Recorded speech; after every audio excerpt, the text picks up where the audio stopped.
अब खबर मध्य प्रदेश के शिवपुरी जिले से है, जहां खनिया थाना में मध्य प्रदेश के पिछोर विधानसभा में विकास अजन्मा सा लगता है। यहां पर युवाओं के लिए न तो रोजगार के साधन है, सीधे तौर पर कोई विकल्प समझ में नहीं आता।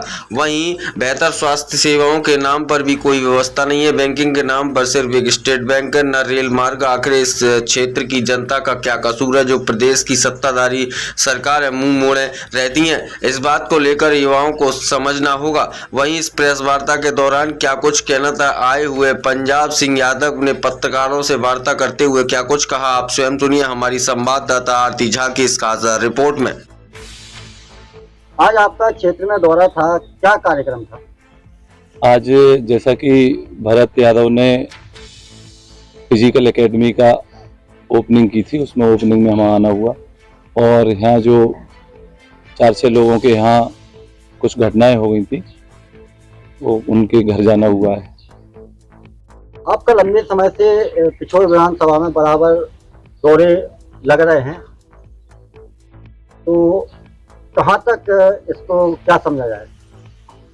अब मैं तो समझता हूँ कि जो राजनीति से जुड़े लोग हैं वो इसका राजनीतिक अर्थ ही निकालेंगे, क्योंकि हमारे यहाँ राजनीति की परंपरा बन गई कि भेड़ी की खाल में शेर और शेर की खाल में भेड़िया का तरीका अपनाया गया राजनीति। जबकि राजनीति एक माध्यम होती लोगों की सेवा के लिए। राजनीति एक माध्यम है कि आप किसी के कैसे दुख को बांट सको। राजनीति माध्यम है कि किसी गरीब को आप कैसे ताकतवर बना सको, कैसे मजबूत बना सको, कैसे रोजगार उपलब्ध करा सको। मेरा यहाँ आने का सिर्फ एक ही मकसद रहता है कि कैसे हम लोग, अगर यहाँ हम आए हैं, लोग मुझे सुख दुख में बुलाते हैं तो मेरा फर्ज बनता है। अगर मैं कहूँ कि नहीं ठीक है मैं भवी नहीं जाऊँगा या यूपी जाऊँगा, तो मैं समझता हूँ ये कहीं ना कहीं लालच और स्वार्थ से जुड़ी हुई राजनीति है कि भाई जहाँ मुझे राजनीति करना मैं उन्हीं के सुख दुख में जाऊँगा, वहाँ की कहीं नहीं जाऊँगा। जैसा कि अभी चुनावी वर्ष है, तो चुनाव वर्ष में और आपकी थोड़ी सक्रियता यहाँ पे ज्यादा बढ़ी है, तो इस चीज का लोग अर्थ इसी चीज से निकाल रहे हैं कि ये कहीं पंजाब भाई साहब का जो है राजनीति में डेब्यू करने का यहाँ पर इरादा है कि क्या है? इस चीज को लेकर के आपके ऊपर जो प्रश्न है लोगों का, जो क्या आप इसके विषय में कहना चाहते हैं? क्या कि राजनीतिक वर्ष उनके लिए होगा जो चुनाव लड़ रहे हैं या जिन्हें चुनाव लड़ना है या जिनको चुनाव लड़ने की मंशा है। मेरे लिए हमेशा राजनीतिक वर्ष रहता है। मैं लोगों को जगाने का काम करता हूँ कि लोग कैसे जागें। यूथ मेरा सबसे बड़ा मकसद रहता है कि यूथ कैसे जागृत हो, नौजवान और किसान, ये दो चीजें रहती हैं। मैं चुनाव तो काफी टाइम से पहले आ रहा, मैं आपको पता होगा, देखो अभी आपको लग रहा है कि साल भर, मैं करीब 10 साल हो गए। हाँ, ये बात जरूर है कि अब लोग, यूथ जुड़ रहा है, यूथ बुलाता है, लोग बुलाते हैं तो मुझे आना पड़ता। मैं अब ये नहीं कह सकता कि मैं नहीं आऊँगा, कल आप मुझे बुलाओ, मुझे आना पड़ेगा। तो मेरे लिए कोई चुनावी वर्ष नहीं आया कि चुनावी वर्ष मेरे लिए हो, और चुनावी वर्ष जनता के लिए भी नहीं है। बहुत जीवन में लोगों ने चुनाव देख लिए, हर बार वोट दे लिया और हर बार जो स्थितियां हैं वो स्थिति उनके सामने है। क्षेत्रीय दृष्टि से आप क्या देखते हैं यहाँ पर, मतलब ये क्षेत्र आपको किस तरह से नजर आता है?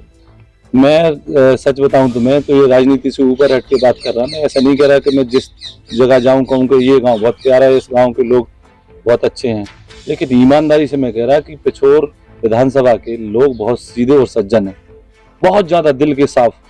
वो सिर्फ प्रेम के भूखे हों, प्रेम के लिए लोगों के साथ कुछ भी करने को तैयार हैं। और विकास की दृष्टि से कैसा है ये क्षेत्र? विकास की दृष्टि से तो मैं ये आपसे बताना चाहता हूँ, जैसे मैं ही 2-4 लोगों को, आप कल ही मैं आपके यूथ मीडिया के हैं कोई ठाकुर साहब हैं, उनकी डिलीवरी हुई तो मैं जर्मनी देखने गया था। जब मेरी उनसे बात हुई, और एक आपके विजयपुर के मुकेश मास्टर हैं, उनने मुझे रात में 11 बजे फ़ोन लगाया कि भाई साहब बच्चे की तबीयत खराब है।